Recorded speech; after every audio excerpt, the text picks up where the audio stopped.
Magandang gabi po, hindi pa rin umuhupa ang galit ni Senate President Juan Ponce Enrile kay Senador Alan Peter Cayetano matapos ang sagutan nila sa Senado kahapon.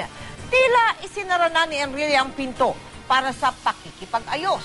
Bagamat para kay Cayetano, posible pa silang magkabati. Kaya naman daw magtrabaho ni Enrile nang hindi nakakasundo ang ilang kapwa niya senador. Hindi naman daw niya ugali ang pumatol, pero kaya niya orang tapusin ang ambisyon sa politika ng umaaway sa kanya. Nakatutok si Sherian Torres.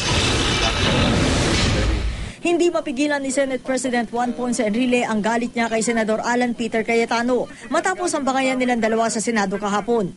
Diretso sa pag-iikot si Enrile ngayon kasama ang ilang kandidato ng United Nationalist Alliance o UNA sa Laguna. Sabi ni Enrile, malabo na magkaayos sila ni Cayetano matapos ang mga sinabi. What's the likelihood na magkaayos pa kayo ni Senator Cayetano?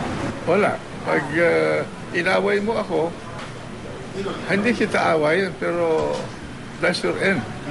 Pero iba ang tono ni Cayetano. Bukas daw ito sa posibilidad na maayos ang gusot nila ng Senate President. So, anytime, wala akong, hindi personal ang galit ko, no? But with or without reconciliation, sagutin yung issue.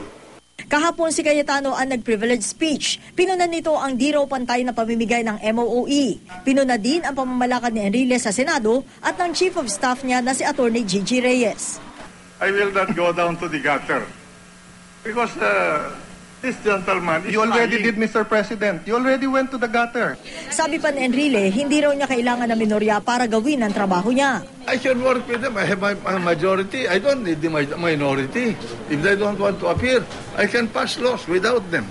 Hindi rin daw siya mangangampanya laban sa mga ito. Pero In my region, the many politicians fought me. I said, you fight me, I will not do anything, but you will never win an election again, and that happens. itinanggi ni Enrile ang insinuasyon tungkol sa kanilang dalawa ni Atty. Reyes. Kaanak daw kung ituring ni Enrile ang kanyang mga tauhan. Wala raw siyang mali siya rito. At isa raw si Atty. Reyes sa pinagkakatiwalaan niya. Kaya kahit na nagbigay na ito ng irrevocable resignation, ayaw daw itong tanggapin ni Enrile. Ayaw na niya eh. Dahil kung ano-ano sinasabi nila na there is an illicit relation involved mahirap naman yun. Sa tanong kung kasinungalingan ng mga sinabi ni Cayetano laban sa kanya kahapon, I will not categorize it as lies. Maybe some are truths, some are not truths. pero di na nilinaw ni Enrile kung alin sa mga sinabi ni Cayetano ang tama at alin ang kasinungalingan.